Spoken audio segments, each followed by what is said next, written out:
Good afternoon. A very happy new year to all of you and welcome to the Analyst. This is the last Analyst of 2023. I hope this initiative helped you in your preparation. Now today we'll be taking up 5 newspaper articles from the Hindu and the Indian Express and discussing them. The handout for the same will be available in the description of this video for your kind perusal. Please have a look at that. The first article that we'll be taking up is related to illegal immigration, as there are a rising number of incidents of people trying to immigrate to other countries in search of greener pastures, in search of their dream destinations using the donkey routes. The second article is related to debate and dissent, as the opposition keeps on alleging that the government usually suppresses dissent and shies away from debate. The third article is related to health tax, as a study commissioned by the Niti Aayog recently has recommended imposing a 20 to 30% of health tax on top of GST on foods which are high in sugar, salt and fat. The fourth article is related to electoral bonds, as the SBI, the authorized bank which issues the electoral bonds, has charged the government 13.5 crore rupees to operate the electoral bonds scheme. The final article is related to census, as the census has been postponed yet again. Now, the first article is related to illegal immigration and the donkey routes, as there are a rising number of incidents of Indians migrating illegally to the Western nations including USA, Europe, etc. using the donkey routes. Now, this illegal immigration happens not only from India towards the Western nations, it happens into India also. For example, people try to illegally immigrate into India from the neighboring countries like Bangladesh, like Sri Lanka, Myanmar, etc. in search of better economic opportunities usually. Now, this causes internal security issues in the country of destination like in India also. So it is important in GS3 in internal security and also in GS2 in the topic international relations. The recent context behind this is that a flight took off from UAE. It was bound towards Nicaragua, but it had to land in France for a technical halt in between. And it was carrying about 300 Indian passengers. The French authorities received a tip-off that there was human trafficking involved, that some people, some passengers, they were being forcibly taken to Nicaragua. Therefore, they took up an investigation into it. But what turned out is that this is a route which is taken for illegal immigration finally into USA. How does this donkey route work first up? Usually, people try to create fake travel histories through various countries so that they are finally able to enter the country of destination using the land borders, etc., because they are not able to get visas directly for the country of destination like USA, Europe, etc. Now, first let's look at some data regarding this illegal immigration.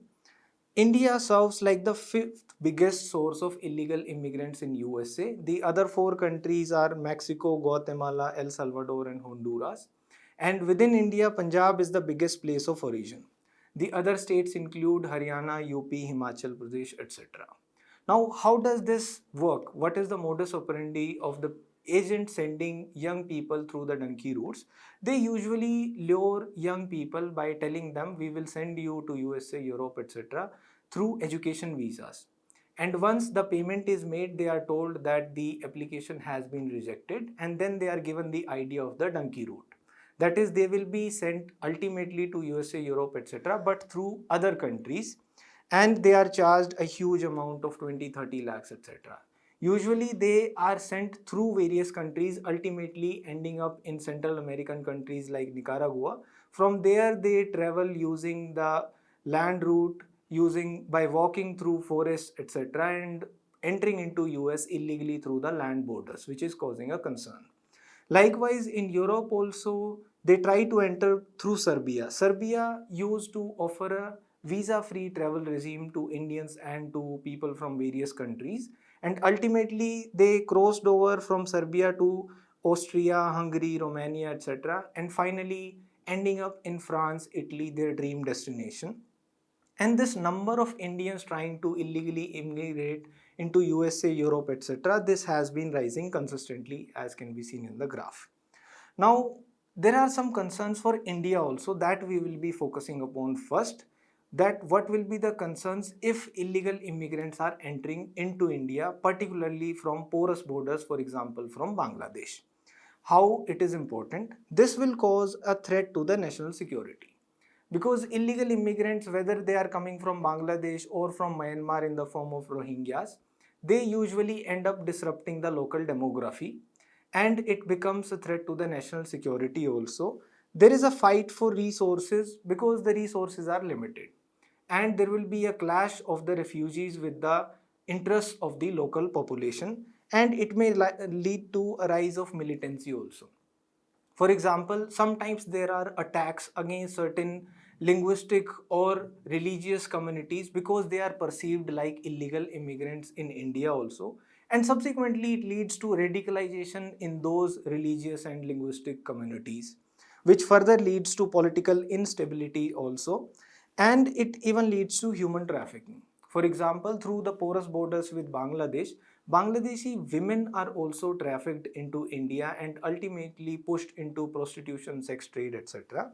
It might cause even law and order issues also usually, because what happens is the refugees, they get involved into illegal anti-national activities, etc.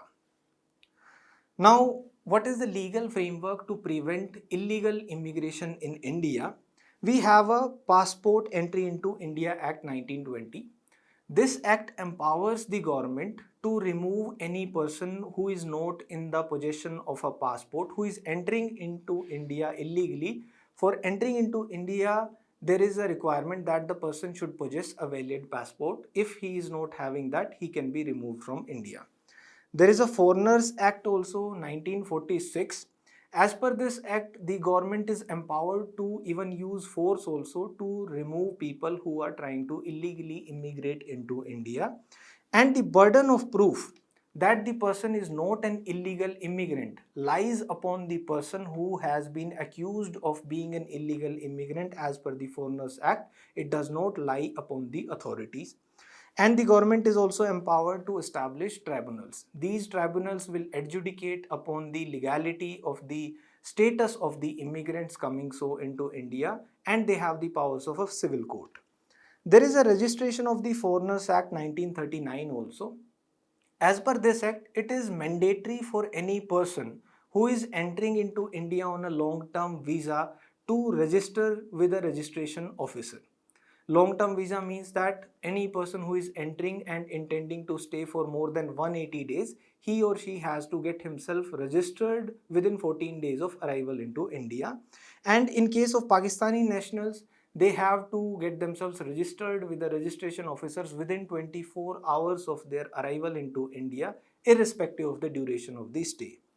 There is the Citizenship Act 1955 also. It provides for the acquisition and determination of the Indian citizenship. Those provisions are also mentioned in it, and even some provisions mentioned in the constitution also regarding the citizenship of the overseas citizens of India, the non-resident Indians, and the persons of Indian origin. This is the broad legal framework regarding the regulation of the migration into India, but we do not have a specific migrants law.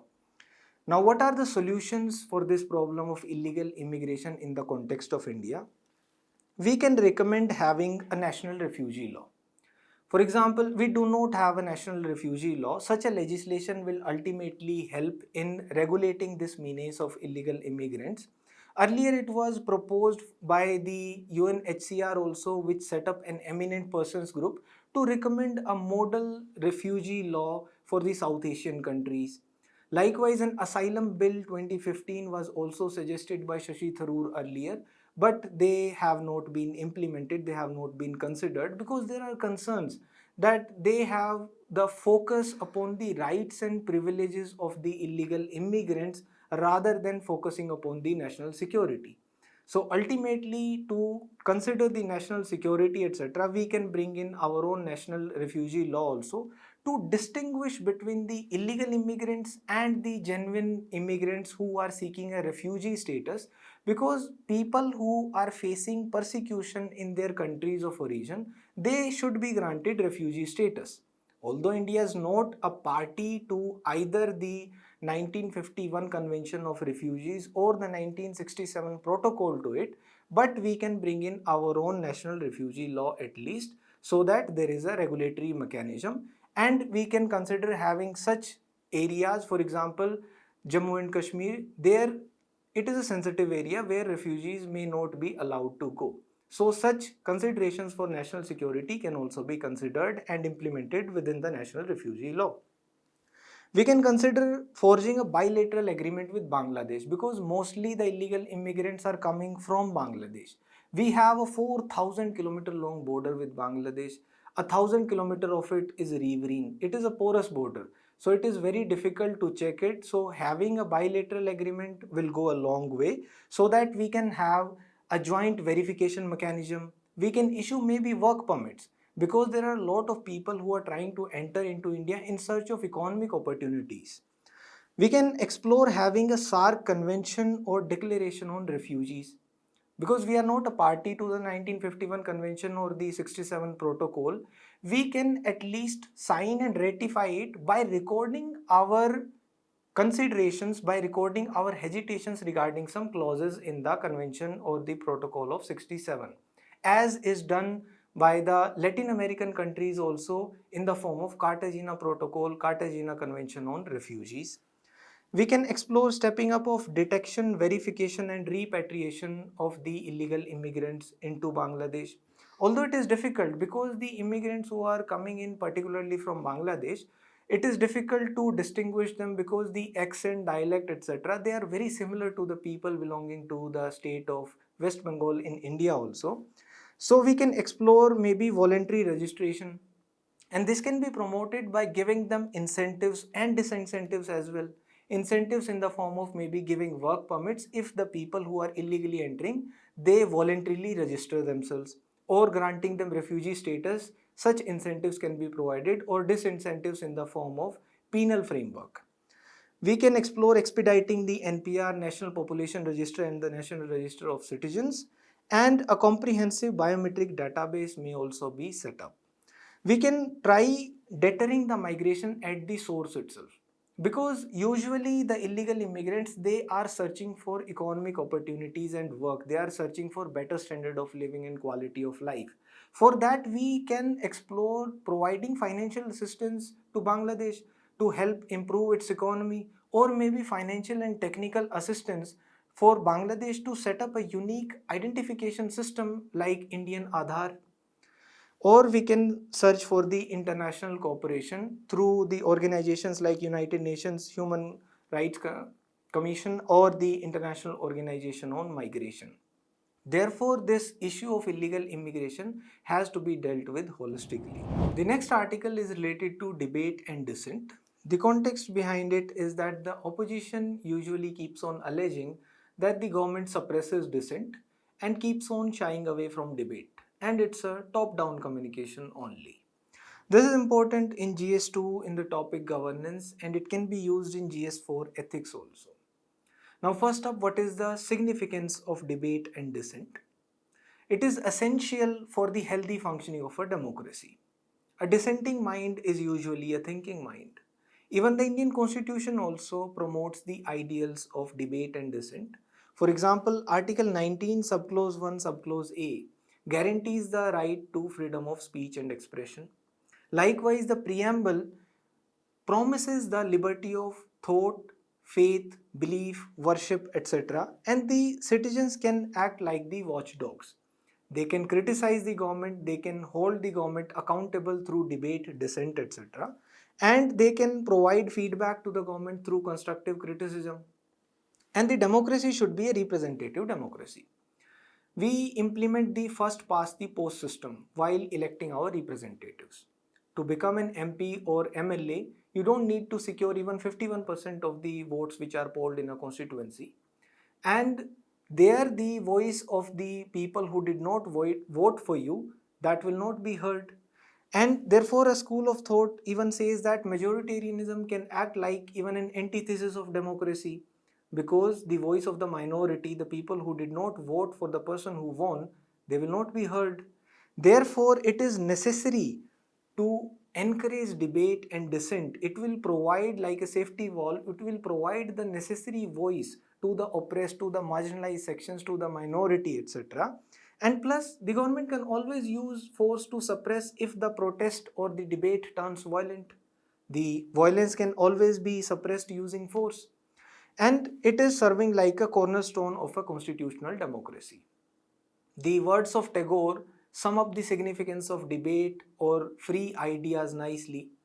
Tagore says that where the mind is free and the head is held high, where the knowledge is free, where the world is not broken into fragments by narrow domestic walls, into that heaven, O my father, let my country awake. Now, what are some examples of dissent when you are explaining dissent? Dissent can be judicial dissent. For example, famous judges, they have given minority judgments which were subsequently praised by all.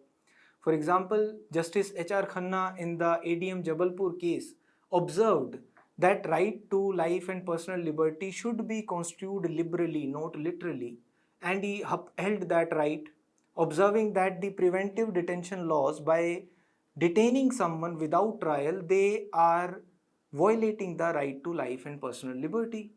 Likewise, Justice Subbarao in Khadak Singh versus State of Uttar Pradesh case upheld the right to privacy as a fundamental right contained within Article 21.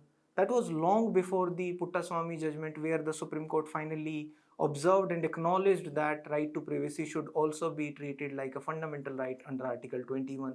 These are shining examples of judicial dissent. They help in the development of democracy. Likewise, political protests, they are also good examples of dissent. For example, Gandhi during the National Freedom Movement took up issues like indigo cultivation or abolition of salt tax, etc.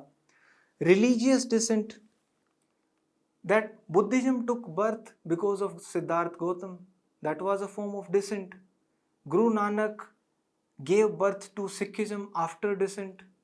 Likewise, Protestantism came into picture because of Martin Luther King Jr., because he dissented against the prevailing social order of the time. Remember, I have a dream. Remember the movement which finally led to the liberation of millions of black Americans. The people's movements are another example of dissent. For example, what happened in USA, the campus of US universities in 1968, there were protests against the Vietnam War. US was engaged in war in Vietnam, and it had to beat a humiliating retreat from South Vietnam later on, which eventually led to a united Vietnam of today. In Czechoslovakia, for example, there was a Velvet Revolution. In Romania, there was a Romanian Revolution in 1989. They were successful revolutions, they were examples of dissent where authoritarian regimes were toppled over. Therefore, dissent, debate, etc., they are essential for the healthy functioning and promotion and evolution of democracy and democratic principles. Now, the next article is related to health tax. The context behind it is that a Niti Aayog commissioned study has proposed the levying of 20 to 30% of taxes on top of GST in addition to GST on processed foods which are high in fat, sugar, salt, etc. This is important in GS2 in the topic health. Now let's look at some data first. As per the World Bank report in 2019, 70% of the overweight and obese people belong to the low and middle income countries. So that busts the myth that usually overweight and obese people, they are from the high income countries. The non-communicable diseases burden on India is disproportionately high. In 1990, it was 38% of the world, whereas in 2019, it increased to 65%. 1.2 million deaths in India annually can be attributed to dietary risks alone. It leaves an economic impact also, that the overweight and obesity, it causes not only a negative health impact on the population, but it causes a negative impact on GDP also, as it caused about $23 billion loss in 2017 in GDP. What are the changing dietary habits in India and what are their implications? India is the largest producer and consumer of sugar in the world. the compounded annual growth rate of sugar consumption has jumped to more than 13% recently. And 50% of the edible salt, sugar, fat which is produced in India is consumed by the processed food industry. And the sales of snacks, soft drinks, etc., which are very high in salt, sugar, and food, it has tripled over the past decade. So it shows a very negative trend. Now, what are the implications of India's shift in the dietary habits?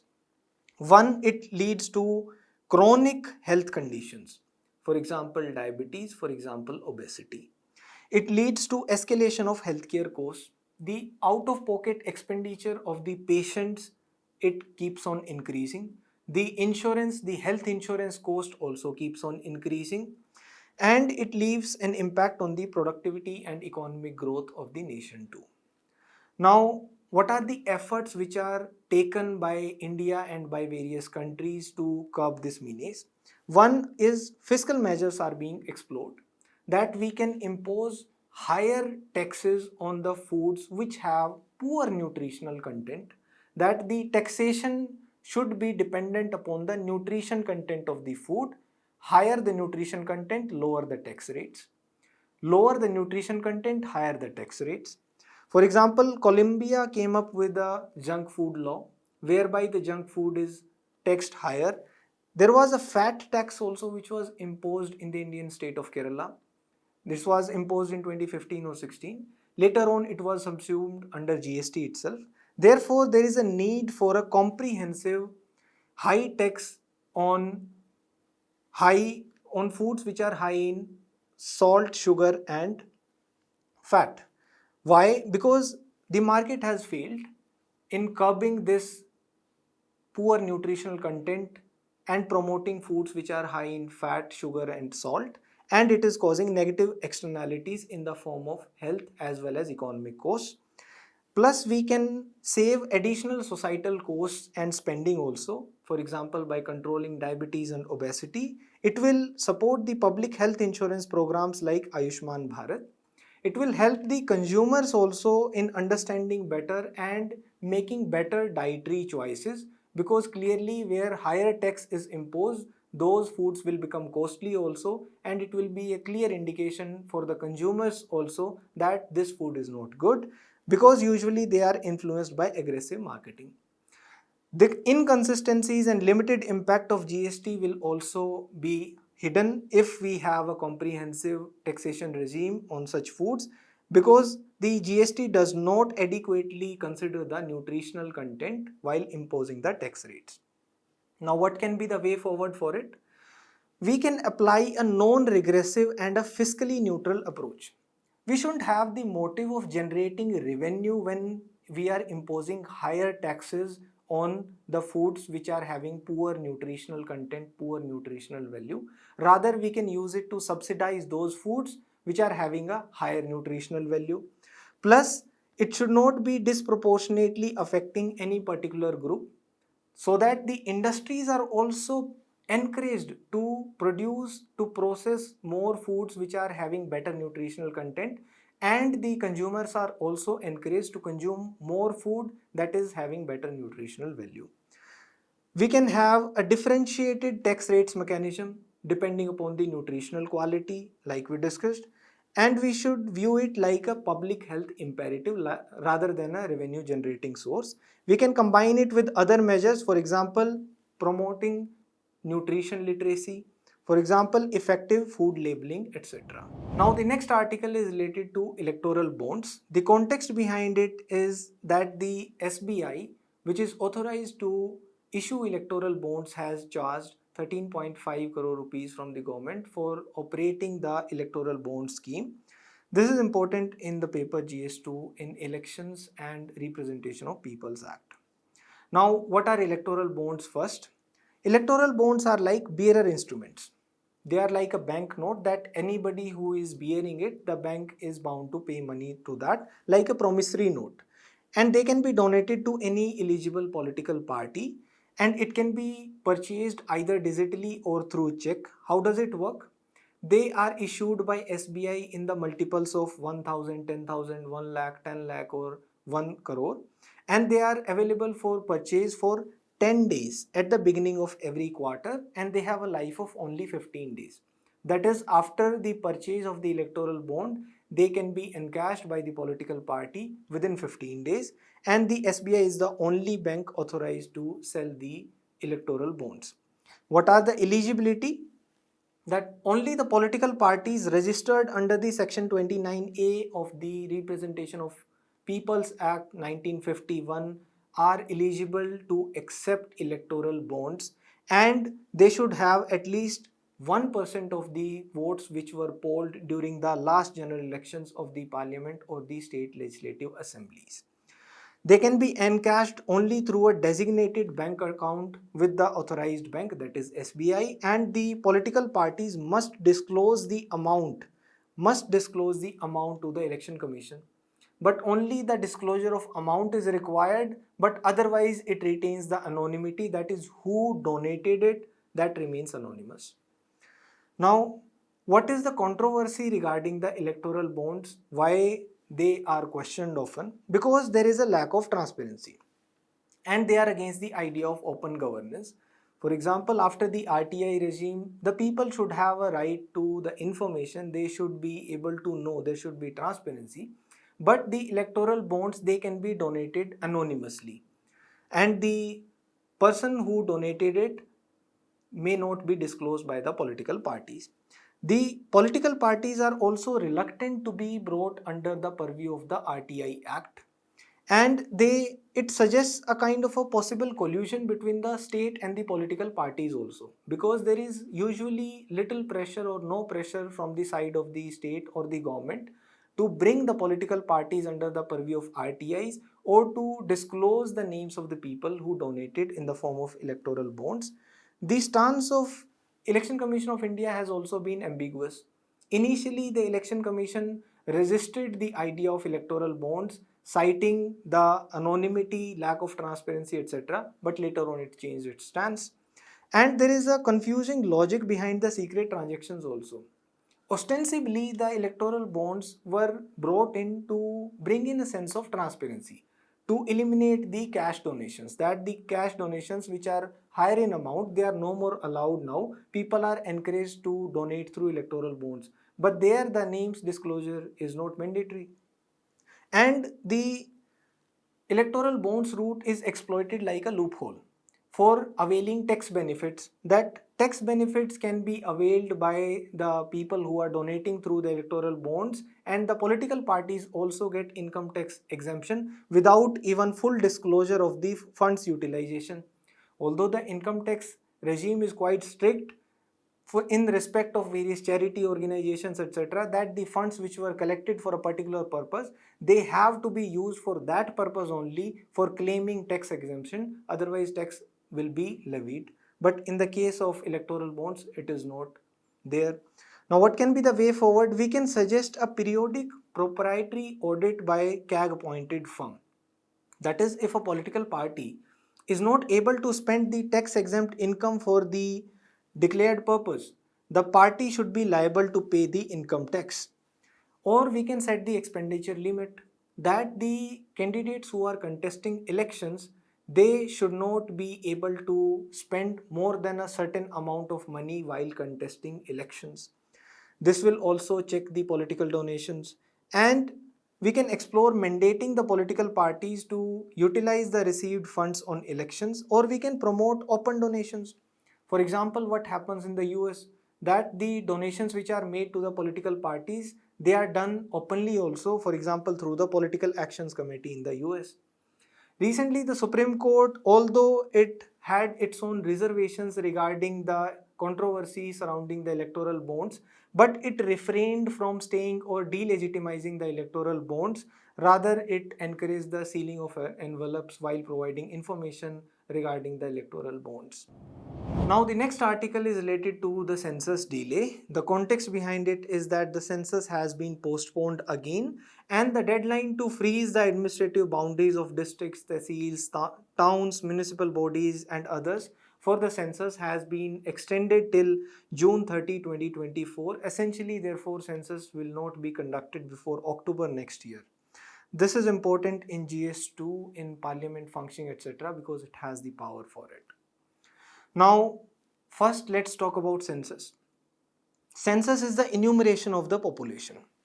It is done by the Office of the Registrar General and the Census Commissioner of India. They come under the Ministry of Home Affairs. They come under MHA, the Ministry of Home Affairs. And they collect, usually data is collected regarding the demographic and socio-economic parameters like education, language, marriage, fertility, disability, occupation and migration, etc. The idea was floated in India for the first time by Lord Mayo in 1872, but the first systemic census happened in India in 1881 only.